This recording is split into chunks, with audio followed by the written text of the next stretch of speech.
Hello, welcome to the Foci Guy channel, where we like to fondle with Mark 1 and Mark 3 focuses.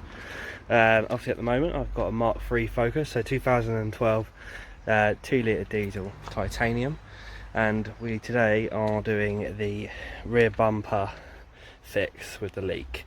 Obviously, as everyone knows, they come from the vents down behind the bumper.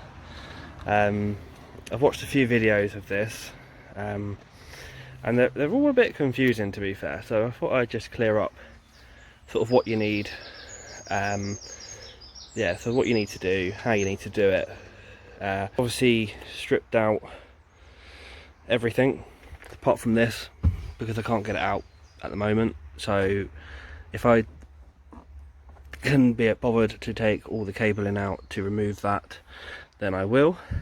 But obviously I've taken the boot lining out, spare wheel, because as you can see there is a nice bit of water in there, which is obviously coming from this area. Same with this side, it's coming from up here and then leaking down. My whole cabin area is sodden, so when I come out every day after a bit of sun, the car's completely misted up, and it takes like 20 minutes to demist, and it's the most annoying thing on the planet. You have to bear with me, I'm a hay fever sufferer, so my nose is completely bunged up. But I'm just going to show you a couple of bolts that you need to undo on the bumper to release it. So obviously you need to take the rear clusters off. You don't have to disconnect them, I've done it because I didn't want them hanging around here on the connectors, so I've just disconnected those completely. But to take those out, behind here there is a thing, a sort of a little screw thing here, and one up here as well, and they literally they look like this. If they've not been removed before, they will. We'll need to put a bit of plier, get some pliers and just crack them loose, and then you can do them by hand. And then basically there's a little push clip which is in the side here. I used a plastic trim tool just to go from the top and pop it out, and then they come straight off. That's obviously the same for this side. You've got the two bolts and then the side clip there. So when disconnecting the side of the bumper by the wheel, you have basically a 8mm socket or bolt there, and then you've also got one just tucked just up here. Literally just tucked up here. You can get to it. I'll show you on the other side. And then basically once you've got those off, you can pull the arch liner back, and there is a Torx 25 bolt there, which I've just loosened off, as you can see. Obviously you can get to them quite easily, so using my Halfords Professional T25, you can just break that free, which is nice. Coming back to the other side, as you can see, I've just cracked this bottom bolt off. There we go, lovely jubbly. So I'm just doing this video to show you that you don't need like a garage or anything to do this. You can literally do it on the drive. And there's that one. I say they're both 8mm heads. A few videos that I've watched, they've been Allen keys, and I don't understand that, because surely they'd all be the same. So that's those two off. Then we just get that arch liner. A little bit difficult with one hand, so I'll just do that. Pop that in there, and like I say, you can just crack that loose, and then happy days. There we go. Pull that one out. Everyone's happy. So obviously at the back of the car, if you come down to the lower part of the bumper, you'll see you've got this little toggle here, so you just need to, oh, bear with me, my plastic trim tools are well worn. I've had them for about 10 years, so I probably should get some more. So I'm going to try another one. So after getting another one, just wiggle that in there. Try not to be too heavy-handed, because these things do get quite brittle over time. Obviously this car's like 8 years old. There we go, just a bit of persuasion and she'll come out, and then there we go. But I might need to pull that one out just a little bit more. That's it. As you see, the top part then comes out, and then boom, there we go. There's one there, and there's one just by the exhaust, so we're dreading that one. So we'll see if we can, obviously if you've just driven the car, please be careful, because that exhaust will be hot. That's it. There we go. That was a bit easier than I thought it was going to be. Lovely job. Right, on to the next part. So the next part is these clips. So you've got one here, which is, fortunately for me, that one's come off already, which is quite nice, but that's just a push in and push down.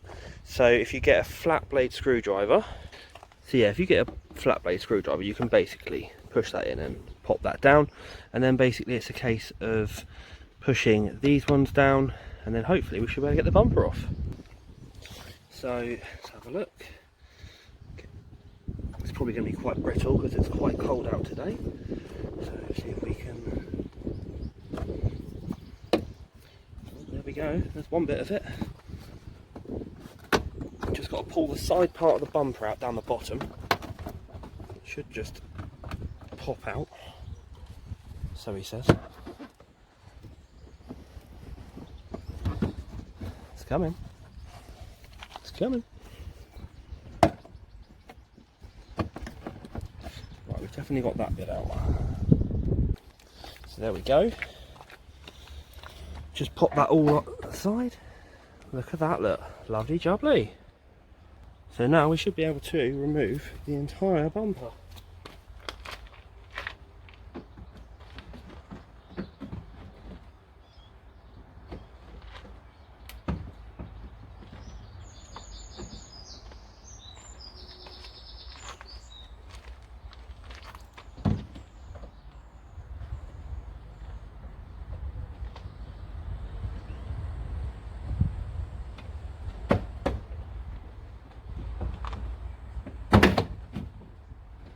There we go. So, just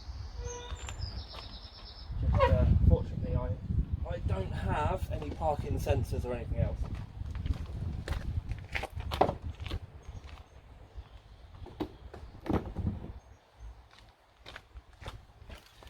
So, like I say, I don't have any parking sensors or anything like that. So we now have every bumper that's off, and we can see our vents. As you can see, they're coming away, so they're definitely the cause of the issue. Yeah, especially those side ones, that's horrendous. So it's bad design from Ford really, but yeah, that is not good at all. So now we've got to pull these out, which I know are a git to do. What I did forget to mention is the bolts that are here and here. They are 7mm. Just obviously they're the first bolts you need to remove the bumper. Just me not thinking. It's Saturday, late night last night. So yeah, 7mm on the top of the bumper there. So I've managed to get this vent off.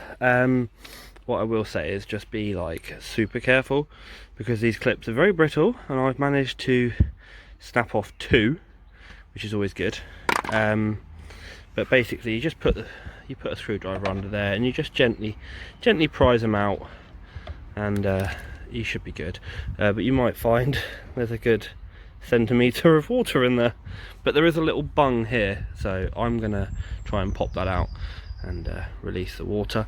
Also, what you will find in there, or should come across here, is this sound deadening, which is very, very wet. I mean, I can literally bring it out. So I know a lot of people have removed those and left them out, which is probably what I'm going to do, to be honest, because that's what pulls the water up and in. So yeah, there we go. So to obviously get the smaller vents out, you've got 2 clips here and here, which you can actually see this side. So with a screwdriver, I just popped the bottom one, then popped the top one, and then just gently wiggle it, and she should come out with a bit of persuasion. There we go. Off she comes. So yeah, happy days. So just clean up around the edge with a microfiber cloth, just make sure it is completely dry. Get some like kitchen towel or something and just dry it up. Quite a bit of water came out there and a bit came out of there, that's still wet, so I'll dry around that. It seems like the sound ending in there is dry, so we're good there. Yeah, happy days. Well, because I'm dopey, I have I've put them all back in and forgot to show you about the sealing up. But basically on the inside of the vent, just put a real good bead, like probably 5mm thick, all the way around. Push it back in, it should ooze out, so you can probably see there I've got some there. So I've just run my finger around the edges as best I can, same as this one, just to seal up the rubber seal. They now don't move like they did, which is nice. So yeah, just let that cure for a bit. I think I've because I had a bit of an accident with the screwdriver on this side, as you can see I've now got a hole in it, but I've chucked a good bit of sealant in the hole, sealed it up, and just letting that cure with a bit of tissue holding the flap up. So yeah, jobs are good, and now just to put the bumper on, which is obviously the reverse of the start of this video. So happy days, yeah, just obviously lift the bumper up, clip it back into the clips either side, and then you can do all the bolts up and everything should align perfectly. Happy days. But yeah, thank you for watching, and again, this is Foco Guy. Please subscribe. We don't upload very often, but when we do, it's always hopefully very detailed for you guys, so you know what's going on. It's been a little while since my last video, which I believe was on my Mark 1. But yeah, obviously like I say, we're on a Mark 3 now, and yeah, happy days. Thank you for watching. Have a nice day.